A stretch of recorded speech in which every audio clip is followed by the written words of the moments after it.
आपका वैसे भी स्लोगन है कि लर्न कराची अर्न कराची। आज जो आपने बुलाया है तो कुछ ना कुछ मैं आपके व्यूअर्स को सिखा के जाऊंगा। मैं कुछ नया करने की जस्तजू रखता था, कुछ नया बना के और अपने बड़ों को दिखाने के लिए वो तैयार रहता था। आज से 20-25 साल पहले जब हमें ज़रूरत थी, उस टाइम पे कैरियर काउंसलिंग सिर्फ एक नाम की हद तक मौजूद था। कराची के कुछ हालात भी बेहतर नहीं थे। एक बच्चे हाँ, के लिए निकलना और बस में ट्रैवल करना, ये भी एक बड़ा मुश्किल मरहला था तो मुश्किल मरहला, लेकिन उसका कोई ऑल्टरनेटिव इलाज नहीं था। कैरियर काउंसलिंग की बॉटम लाइन है ना, आपकी इनर फीलिंग्स होती है ना, वो एक टाइम पे आके मर जाती हैं। आजकल का जो आप अगर रेशो देखें, स्टूडेंट्स जो हैं वो डिग्री कुछ कर रहे हैं, उसके बाद फिर फील्ड में आते हैं, फील्ड में आके देन उनको रियलाइज होता है जो डिग्री की थी वो डिग्री तो रेलेवेंट थी ही नहीं। फर्स्ट वर्ल्ड कंट्री इसलिए है, पैशन को अपने प्रोफेशन की तरफ लेके जाते हैं ना, तो फिर ये ममालिक जो है फर्स्ट वर्ल्ड कंट्रीज बनते हैं। और हमारा बेसिकली लैक ये कि हम थर्ड वर्ल्ड कंट्री में फॉल करते हैं। उनके सिंध के अंदर सिंगल रूम स्कूल्स हुआ करते हैं, एक उस्ताद है और वो एक उस्ताद एक ही क्लासरूम के अंदर मल्टीपल बच्चों को पढ़ा रहा है। वो जो उस्ताद है ना, उसकी सुपरविजन के लिए कोई और आदमी नहीं होता वहाँ पे।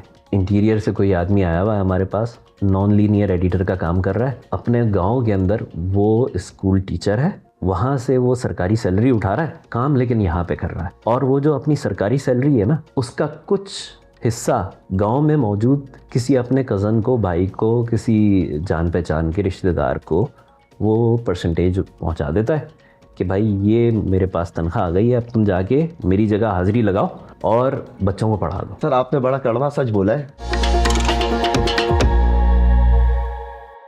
अस्सलाम वालेकुम, welcome to another podcast of learn Karachi earn Karachi. मैं हूं आपका होस्ट सुहेल मुनव्वर और आज हमारे साथ मौजूद हैं सैयद मुर्तज़ा रिजवी। अस्सलाम वालेकुम, कैसे हैं मुर्तज़ा भाई? ठीक हैं आप? अल्लाह का शुक्र है। वालेकुम सलाम। तो thank you so much Murtaza भाई हमारे प्रोग्राम में आने के लिए, आपने अपना वक्त निकाला और हमारे व्यूवर्स आपसे जानना चाहेंगे आपके बारे में। तो सबसे पहले अपने आप को आप इंट्रोड्यूस करें हमारे व्यूवर्स के लिए। अच्छा, तो देखिए सोहेल, सिलसिला ये है कि पिछले कोई 20 साल से मेरा जो ताल्लुक़ रहा है वो मीडिया के मुख्तलिफ़ फील्ड्स के साथ रहा है। एडवर्टाइजिंग भी की है, अखबार में भी काम किया है, copy writing, script writing, research, production, फिर एंकरिंग। और ये सारी चीज़ों के साथ एक तरफ मैंने ध्यान देना शुरू किया 2017 में। पहली दफ़ा मैंने किसी यूनिवर्सिटी में जाके पढ़ाना शुरू किया। अब वो सिलसिले भी साथ साथ चल रहे हैं, मीडिया का काम भी चल रहा है, अपने कुछ ऐसी चीज़ें जो हमारी अपनी सेल्फ लर्निंग के लिहाज से रहती हैं वो भी कुछ मैं इनिशिएट करता रहता हूँ, जिसमें ज़्यादातर कुछ ऐसी चीज़ें जो आप ज़्यादा इस चैनल पे फोकस कर रहे हैं। वो आपका वैसे भी स्लोगन है कि लर्न कराची अर्न कराची। तो एंटरप्रेन्योरशिप के हवाले से मैं ख़ुद की अपनी भी लर्निंग्स कर रहा हूँ और कुछ ऐसे तजुर्बात मैंने ख़ुद भी किए कि जिसकी वजह से मैं समझ रहा हूँ कि आज जो आपने बुलाया है तो कुछ ना कुछ मैं आपके व्यूअर्स को सिखा के जाऊँगा इंशाल्लाह। तो जो आपका मीडिया का सफ़र था वो कैसे शुरू हुआ, कैसे आपने मीडिया की फ़ील्ड चूज़ की? और 20 साल पहले की अगर हम बात करें तो उस वक्त ये इतना कॉमन नहीं था। तो कौन सी ऐसी सोच थी, कौन सा ऐसा चीज़ थी जिसने आपको मीडिया की तरफ जो है मुतरादिफ कराया? देखिए, बात यह है कि अगर 20 साल पुरानी बात की जाए ना, तो हम 20 साल से तो मेरा कैरियर है। कैरियर के स्टार्ट में जाहिर सी बात है आपने पढ़ना भी होता है। वो पढ़ाई कहाँ से शुरू हुई और कैसे मेरा रुझान उसकी तरफ गया, ये चीज़ मुझे मालूम थी शुरू से कि मैं कुछ नया करने की जस्तजू रखता था शुरू से ही, बचपन से ही। मतलब एक बच्चा होता है ना कि जो आर्ट्स की तरफ, क्रिएटिविटी की तरफ कुछ नया बना के और अपने बड़ों को दिखाने के लिए वो तैयार रहता था। अच्छा, घर में हमारा माहौल था थोड़ा सा मजहबी, लेकिन कभी अगर कोई स्कूल में कोई टैबलोज़ हो रहे हैं, कोई ड्रामा परफॉर्मेंस हो रही है, तो मेरे वालिद ने या वालदा ने कभी भी उसके ऊपर कोई पाबंदी नहीं लगाई, बल्कि वालिद हमारे इनकरेज किया करते थे कि इससे बच्चों में कॉन्फिडेंस आता है और चीज़ें होती हैं। तो इत्तेफाक है, ये सारी चीज़ों की नॉलेज मुझे थी कि भाई मेरे अंदर कुछ नया करने की जस्तजू है, कुछ क्रिएट करने की जस्तजू है। करियर काउंसलिंग आपको पता है कि अभी भी उसके लिए हम समझते हैं कि इंडस्ट्री के अंदर बहुत बड़ा गैप मौजूद है। करियर काउंसलर्स हमें नहीं मिलते, अभी फिर भी मिल जाते होंगे, लेकिन आज से 20-25 साल पहले जब हमें ज़रूरत थी उस टाइम पे करियर काउंसलिंग सिर्फ एक नाम की हद तक मौजूद था। हुआ क्या कि वो कहते हैं ना कि बड़ों की बात कुछ ना कुछ आपको सिखाई जाती है, बताई जाती है, आपको डायरेक्शन दी जाती है। मुझे याद है मैं था 8th क्लास में और सर्दियों की छुट्टियां थी जो आजकल जैसे होती हैं कि 10-15 दिन की छुट्टी थी। उस दौरान में मेरे वालिद ने एक हमारा कुछ कम्युनिटी बेस्ड एक प्रोग्राम होता था, उसमें मज़हबी लिहाज से कुछ क्लासेस वगैरह की थी। मैं जैसे बता चुका हूँ कि वालिद का मेरा रुझान मज़हब की तरफ ज़्यादा था, तो वो उन्होंने मुझे वहाँ पे इनरोल करा दिया। I was mobile at that time के बसों में आना जाना, इंडिपेंडेंटली सफ़र करना वो मेरे लिए मसला नहीं था। तो घर की तरफ से भी और वालदा की तरफ से भी ज़्यादातर ख़वातीन इसके अंदर वो करती हैं कि बच्चा आएगा तो जाएगा तो कैसे, तो ये सारी चीज़ें वो एक अलग चैप्टर था और वो रिजॉल्व हो चुका था। अच्छा, उस टाइम पे जो है कराची के कुछ हालात भी बेहतर नहीं थे, तो एक बच्चे के लिए निकलना और बस में ट्रैवल करना ये भी एक बड़ा मुश्किल मरहला था। नहीं था तो मुश्किल मरहला, लेकिन उसका कोई ऑल्टरनेटिव इलाज नहीं था। जैसे आज हम बच्चे हमारे देखते हैं कि हम वो बसों में सफ़र करना पसंद नहीं करते, एक बाइकिया मंगवा लिया, कोई और राइड मंगवा ली, कोई इसी किस्म की कोई और ट्रांसपोर्टेशन मंगवा ली जो ऑनलाइन आपकी सिक्योरिटी के साथ भी रहती है। लेकिन उस वक्त का हमारा यही सिनेरियो था कि हमने जो रगड़े खाने थे वो इसी माहौल में रगड़े खाने थे। तो बहरहाल गया जाके वहाँ पे क्लासेस ली, कुछ मज़हबी नेचर के हार्डकोर सब्जेक्ट्स थे कि किस तरीके से नमाज़ पढ़नी है, किस तरीके से बाकी तमाम अहकामात पूरे करने हैं और क्या करना है क्या नहीं करना। एक क्लास थी उस वक्त मुझे वो मैं समझता हूँ कि मेरे मोहसिन है, लेकिन उस वक्त ये हमारा बचपना समझ लीजिए कि उनका नाम मुझे नहीं याद। और उन्होंने एक क्लास ली थी साहब ने, उन्होंने उस वक्त जो चीज़ मुझे बताई थी, आज भी अगर वो बच्चे उस करियर काउंसलिंग की बॉटम लाइन है ना कि अगर आप कोई चीज़ की तरफ इंक्लाइंड हैं, आप उसकी तरफ जा रहे हैं, नेचुरली जा रहे हैं, नेचुरल फ्लो है आपका उसकी तरफ, तो आप उसी में जाइए, उसी में पढ़ाई कीजिए। और उसमें जाके पढ़ाई करना इसलिए ज़रूरी बन जाता है कि आप उस फील्ड में एक्सेल कर सकेंगे। आप पढ़ाई किसी और चीज़ की करें और प्रोफेशन किसी और चीज़ को बनाएं, तो वो एक तो आपके इंटरनल कॉन्फ्लिक्ट्स आपके विद इन शुरू हो जाते हैं। और अगर आप जाते हैं और आप पढ़ाई करते हैं आपके इंटरेस्ट के ख़िलाफ़, तो क्या होता है कि जो आपकी इनर फीलिंग्स होती हैं ना, वो एक टाइम पे आके मर जाती हैं और आप उस फील्ड में एक्सेल नहीं कर सकते, एवरेज रह सकते हैं, मतलब जो आपकी बेसिक नेसेसिटीज़ हैं वो पूरी कर सकेंगे। लेकिन आजकल का जो आप अगर रेशो देखें तो स्टूडेंट्स जो हैं वो डिग्री कुछ कर रहे हैं, उसके बाद फिर फील्ड में आते हैं, फील्ड में आके देन उनको रियलाइज़ होता है, या तो ये होता है कि उनको जो उस वक्त चीज़ नज़र आती है, जो अपॉर्चुनिटी मिलती है, वो उसको उसी वक्त अवेल कर लेते हैं, या तो फिर फील्ड में आके उनको पता चलता है कि नहीं यार जो डिग्री की थी वो डिग्री तो रेलेवेंट थी ही नहीं। मसला यही है ना कि बच्चों को ये चीज़ नहीं पता कि अगर उनकी नेचुरल इंक्लिनेशन किसी एक फील्ड की तरफ है तो उसी की पढ़ाई करें।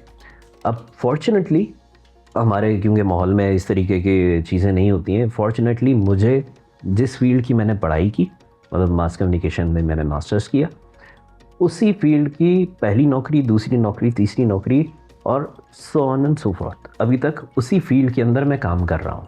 मुख्तलिफ और फील्ड्स को पार्ट टाइम के तौर पे लिया, लेकिन मेन अपना जो गोल रखा, जो अपने ब्रेड एंड बटर जहाँ से आना चाहिए, वो उसी फील्ड को रखा। अच्छा, बात मैं ये कर रहा था कि उन्होंने ये बताया कि जिस फील्ड में आपको इंटरेस्ट है उसी फील्ड की आप पढ़ाई करें, तभी आप जाके उसके अंदर एक नाम पैदा कर सकेंगे। तो बस ये एक बॉटम लाइन थी कैरियर काउंसलिंग की। आज भी जो लोग, जो बच्चे ये पॉडकास्ट देख रहे हैं, वो अगर इसी उसूल को लेकर, एक जुमले को लेकर कि जहाँ पे आपका इंटरेस्ट है वहीं पे अगर आपकी पढ़ाई हो, तो वही आपका कैरियर भी बन जाएगा और आप उसके अंदर नाम भी पैदा कर सकेंगे। तो ड्यूरिंग स्टडीज़ जो है कैरियर काउंसलिंग और मेंटोरशिप जो है वो कितनी ज़रूरी है? बहुत ज़रूरी है। अभी जैसे आप अगर देखा जाए तो ये सारा जो सिनेरियो आपने क्रिएट किया है ये इसीलिए है कि आपकी कैरियर काउंसलिंग सबसे ज़्यादा क्वेश्चनेबल एक चीज़ होती है कि आप बच्चे को अवेयरनेस नहीं होती है कि उसने करना क्या है। फील्ड्स बहुत सारी मौजूद हैं, लेकिन क्या होता है कि एक टाइम में किसी चीज़ का बूम चल रहा होता है, जैसे आज से 10-15 साल पहले, 20 साल पहले मीडिया का बूम था।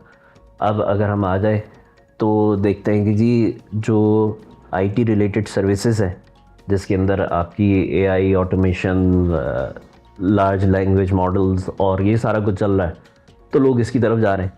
लेकिन एक चीज़ मैंने अपने करियर में उस वक्त भी देखी थी, और बात है तकरीबन 2003 की। उसमें क्या हुआ कि एक प्रोग्राम लॉन्च किया गया था बदर ऑपरेशंस के नाम से। उसमें कराची के बहुत सारे बच्चे मुख्तलिफ एज ग्रुप से लेकर उन्होंने एक इंस्टीट्यूट ने एक्वायर किया कि जी हम कराची में प्रोग्रामर्स पैदा करेंगे, लेकिन उसका जो ड्रॉप आउट रेशियो था वो 90% था तकरीबन। तो इसके पीछे रीज़न क्या थी? वजह यही थी कि किसी का भी देखा जाए तो वो शायद 10% जो उसके अंदर रह गए, सिर्फ उन्हीं का इंटरेस्ट था कि वो मशीन लर्निंग, कोडिंग लैंग्वेजेस और ये सारी चीज़ों की तरफ जाते। बाकी जितने थे वो उस फेयर ऑफ मिसिंग आउट हम बोलते हैं, फोमो बोलते हैं ना, तो वो फोमो के तहत वहाँ पे पहुँच गए। अब वो अगर फोमो के तहत वहाँ पे पहुँच गए तो जब उनका इस तरफ कोई इंटरेस्ट ही नहीं था, तो वो उनकी जो एक इनर फीलिंग होती है कि हम लर्न कर सकें यहाँ से और कुछ अपने आप को यहीं से कैरियर में आगे प्रोग्रेस कर सके, तो वो चीज़ें हुई नहीं। तो ये चीज़ तो जो है आज के दौर में भी देखी जाती है। जो मसला आज से 20 साल पहले था वो मसला तो आज भी मौजूद है कि स्टूडेंट्स जो हैं, जो आज की हमारी जनरेशन है, जो आज की हमारी यूथ है, वो बेसिकली डिग्री तो कर रही है, वो पढ़ तो रही है, लेकिन वही बात आ जाती है कि जब वो डिग्री के ड्यूरिंग डिग्री और आफ्टर द डिग्री उसको जाके रियलाइज होता है कि नहीं यार, ये तो रेलेवेंट चीज़ ही नहीं है कि जिसके अंदर वो अपने कैरियर को ग्रो कर सकें, वो अपने आप को ग्रो कर सकें, अपनी स्किल्स को डेवलप कर सकें। तो अल्टीमेटली अगर 1000 इंजीनियर निकल रहा है तो 900 इंजीनियर जो है वो उसके पास इंजीनियरिंग की डिग्री है, लेकिन उसका पेशा जो है वो इंजीनियरिंग नहीं है। वजह इसकी देखें यही है, हमारे जो स्ट्रक्चरिंग है ना, एजुकेशनल निज़ाम जो है हमारा, वो फ्लॉस बेसिस के ऊपर है। हमारे पास क्या होता है, जब हम पढ़ रहे थे तो पता चला हमें कि एक एजुकेशन पिरामिड होता है। मैं आसान ज़बान में बताने की कोशिश कर रहा हूँ। क्या होता है उसके अंदर कि अगर इतने लोगों ने प्राइमरी किया है तो जो मॉडल है ना, उसके तहत जो आइडियल मॉडल है उसके तहत इतने लोगों ने सेकेंडरी करना होता है, इतने लोगों ने किसी स्पेशलाइज्ड डिग्री की तरफ जाना होता है, और इतने लोगों ने जाके उस स्पेशलाइज्ड डिग्री के अंदर अपने आप को डॉक्टरेट की डिग्री तक लेकर जाना होता है। लेकिन हमारे यहाँ का अगर मॉडल देखें ना, तो इतने लोग अगर प्राइमरी कर रहे हैं, इतने ही लोग सेकेंडरी कर रहे हैं, इतने ही लोग यूनिवर्सिटी में जा रहे हैं, और फिर उसके बाद जो जाके हम श्रिंक होते हैं ऊपर, जो एक अल्टीमेट लेवल होना चाहिए हमारा, तो कि हम थोड़ा सा रह जाता है, बहुत थोड़े से। मतलब मेरे ख्याल से पाकिस्तान की सारी यूनिवर्सिटीज़ को अगर मिलाया जाए तो हम 2000 PhD से ज़्यादा पर ईयर नहीं निकाल पा रहे। रिसर्च जब तक आप नहीं करेंगे तो आपके पास स्पेशलाइज्ड बंदे नहीं होंगे उस फील्ड के।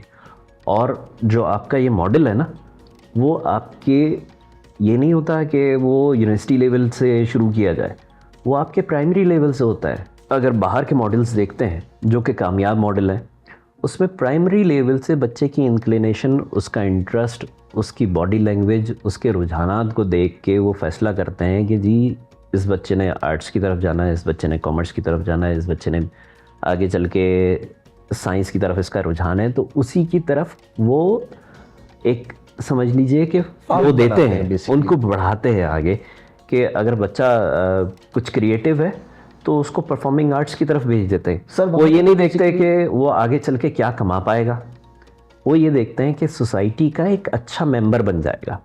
और जब सोसाइटी का एक अच्छा मेंबर बन जाएगा तो उसकी प्रोडक्टिविटी अपने पीक पे होगी। जब उसकी प्रोडक्टिविटी अपने पीक पे होगी तो आगे चल के वो जो प्रोडक्ट आउटपुट देगा वो एक नेशनल जो जीडीपी होती है ना, कि आप प्रोड्यूस क्या कर रहे हैं, आप कितना प्रोड्यूस कर रहे हैं, कौन सी ऐसी चीज़ है जो आगे जाके इंटरनेशनल मार्केट के अंदर कम्पीट कर सकती है और वो सेलेबल हो सकती है, तो वो प्रोडक्ट्स बना के देते हैं आपको फिर। सर वो मुल्क बेसिकली फर्स्ट वर्ल्ड कंट्री इसलिए है कि वहाँ पे अगर आपका इंटरेस्ट डांसिंग में है ना, तो वहाँ पे आपको डांसिंग की डिग्री अवेलेबल है। बिल्कुल। अगर आपका इंटरेस्ट एक्टिंग में है तो एक्टिंग की डिग्री अवेलेबल है। तो जो चीज़ आपका इंटरेस्ट है उसकी आपके पास जब डिग्री है, तो जब आप अपने पैशन को अपने प्रोफेशन की तरफ लेके जाते हैं ना, तो फिर ये ममालिक जो है फर्स्ट वर्ल्ड कंट्रीज बनते हैं। और हमारा बेसिकली लैक यही है कि हम थर्ड वर्ल्ड कंट्री में फॉल करते हैं। आपकी बात को थोड़ा सा आगे बढ़ाऊँ मैं, मे बी कि अब वो इतने ज़्यादा एडवांस हो चुके हैं इन ह्यूमन कैपिटल्स के अंदर, मतलब वो अपनी जो आवाम है ना उसको कहते हैं कि ये हमारा ह्यूमन कैपिटल है। जब वो ह्यूमन कैपिटल के अंदर इतना ज़्यादा एडवांस हो चुके हैं ना, तो वो डिग्रीज़ के पीछे आप भागते भी नहीं हैं। बिल्कुल। वो ये कहते हैं कि जी इसके पास एक स्किल है, उस स्किल को पॉलिश करना है हमने, और वो सारे मिलके उस स्किल को पॉलिश करने के लिए लग जाते हैं।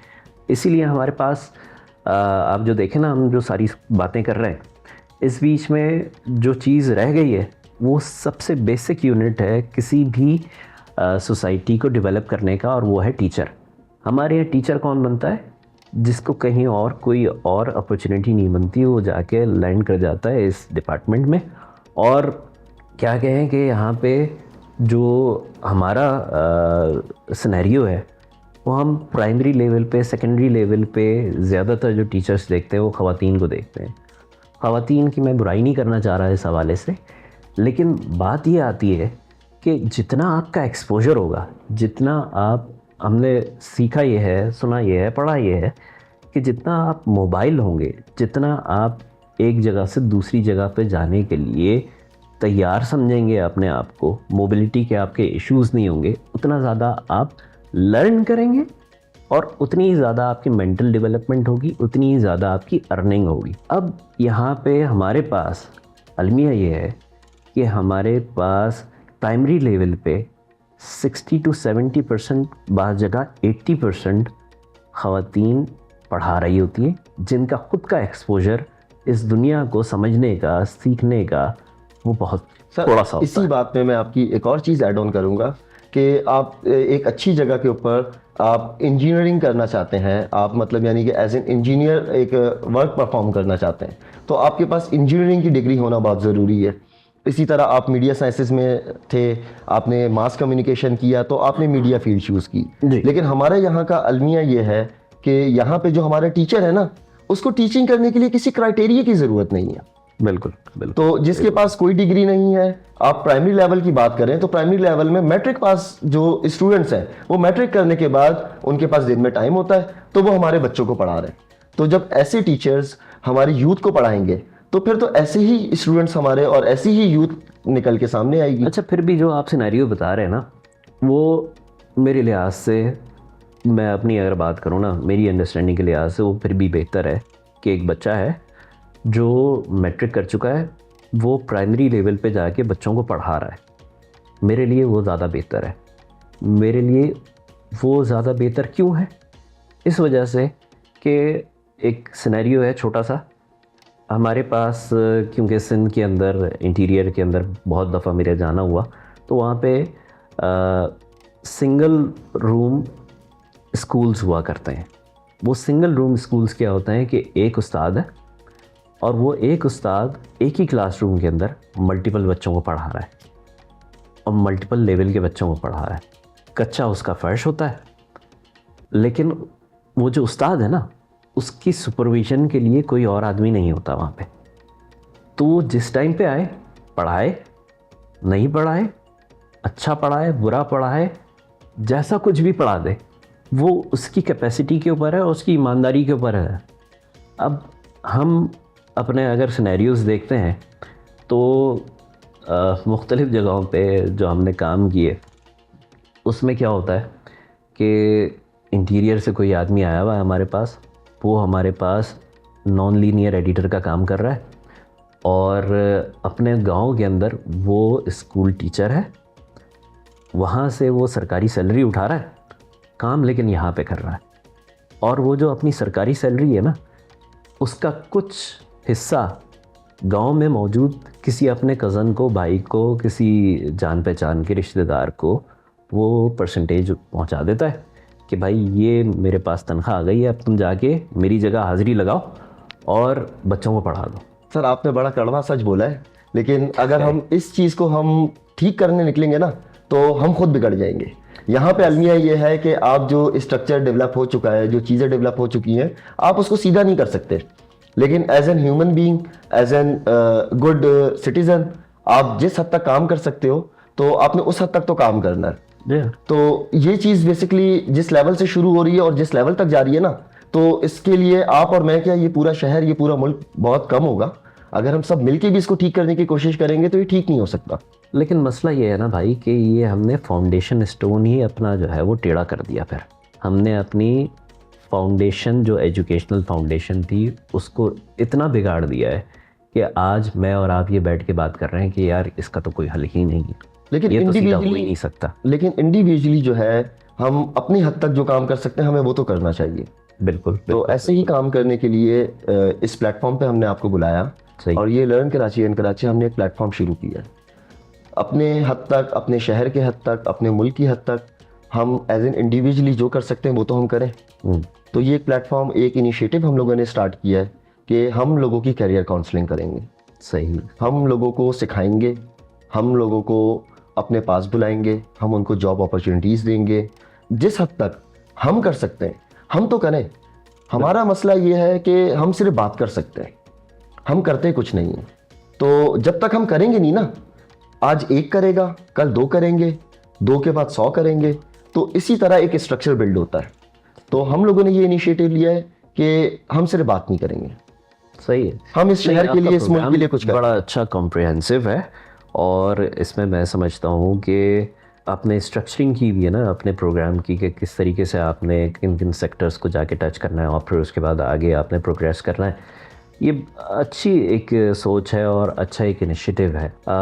इसमें मैं जो आपको एक मशवरा दे सकता हूँ वो यही है कि जब बच्चा हमारे पास, क्योंकि हमारे सिनेरियोज़ ऐसे हैं ना कि उसको ज़रूरत होती है कि उसको गाइड किया जाए, वो यही लेवल है जो मैंने शुरू में बात की थी आपसे प्रोग्राम में। वो ये था कि तकरीबन हायर सेकेंडरी के लेवल पे जब पहुंच जाते हैं हम 7th 8th क्लास में, बच्चे को उस वक्त तक पता चल जाता है कि उसका नेचुरल इंक्लिनेशन किस तरफ है, उसका इंटरेस्ट किस तरफ है। वहाँ से अगर हम टारगेट करना शुरू करेंगे तो इंशाल्लाह आप देखिएगा कि वक्त तो लगेगा लेकिन चीज़ें बेहतर हो जाएंगी। तो मुर्जा भाई, ये जो इनिशिएटिव हमने लिया है ना, इसमें हम ये चाहते हैं कि हम उस बच्चे के ऊपर पहले काम करें जिसने आज से 1 साल बाद मार्केट में आना है। सही। तो स्ट्रक्चर तो पूरा ही रिफॉर्म होगा, लेकिन हम स्टेप बाय स्टेप अपनी चीज़ें करेंगे और जैसे ही ये नेटवर्क बढ़ता जाएगा तो बहुत सारी चीज़ें हमारे दिमाग में करने के लिए, बहुत कुछ करना है इस मुल्क के लिए, बहुत कुछ करना है इस शहर के लिए, और हमें अल्लाह ताला ने मौका दिया है तो हम इस काम को स्टार्ट किया है और हम इसको आगे लेके चलेंगे। और हम चाहेंगे कि आप भी हमारे साथ जुड़ें और आप हमें बताएं कि आप इसमें हमारी कैसे हेल्प आउट कर सकते हैं और आप हमारे व्यूवर्स को क्या मशवरा देंगे और आने वाली यूथ को क्या पैगाम देंगे इस पॉडकास्ट के थ्रू। अच्छा देखिए, बात यही है कि आपकी अच्छी सोच है कि आपने अपना नेटवर्क बनाना है और उन बच्चों के साथ बनाना है जो शायद अगले 1 साल के अंदर कुछ कमाने के काबिल हो जाए। जब उनके पास कुछ फाइनेंशियल लिबर्टी होगी, शायद उस वक्त वो आपके नेटवर्क को और मजबूत कर सकें और वो ट्रिकल डाउन इफ़ेक्ट के तौर पे, जहाँ पे आपने यूनिवर्सिटीज़ के बच्चों को टारगेट किया हुआ है, वो कॉलेजेस के बच्चों को और फिर उसके बाद सेकेंडरी के बच्चों को और फिर उसके बाद प्राइमरी के बच्चों तक आप पहुँच सकेंगे। क्योंकि मैं ख़ुद भी मुख्तलिफ़ यूनिवर्सिटीज़ में पढ़ाता रहता हूँ। मैं अपने पास जो मेरे स्टूडेंट्स आते हैं, मैं उनकी तो करियर काउंसलिंग करता ही हूँ। तो ये है कि आपकी तरफ से अगर कुछ ऐसी चीज़ें चल रही हैं जिसके अंदर उन बच्चों की करियर काउंसलिंग के साथ साथ उनको एक एंटरप्रेन्योर बनाने के लिए और नए बिजनेसेस क्रिएट करने के लिए, क्योंकि ज़रूरी ये है आजकल के माहौल में हमारे पास, क्योंकि जो हमारी जीडीपी है उसको हमने बेहतर करना है और जीडीपी हमारी बेहतर इसी तरीके से हो सकती है कि हम नई प्रोडक्शंस करें। तो नई प्रोडक्शंस के लिए जहां हम अपना प्लेटफॉर्म्स देंगे और बच्चों की हेल्प करेंगे, तो उसके लिए मैं कभी भी आपके पास हाजिर हो सकता हूँ। Thank you so much Murtaza भाई, आप हमारे पॉडकास्ट में आए और आपने हमें टाइम दिया। तो व्यूवर्स, ये था हमारा आज का podcast learn Karachi earn Karachi. ऐसे ही बहुत सारे पॉडकास्ट लेके आपकी खिदमत में हाजिर होंगे। तब तक के लिए अल्लाह हाफिज़। लाइक करें, सब्सक्राइब करें, लर्न कराची अर्न कराची।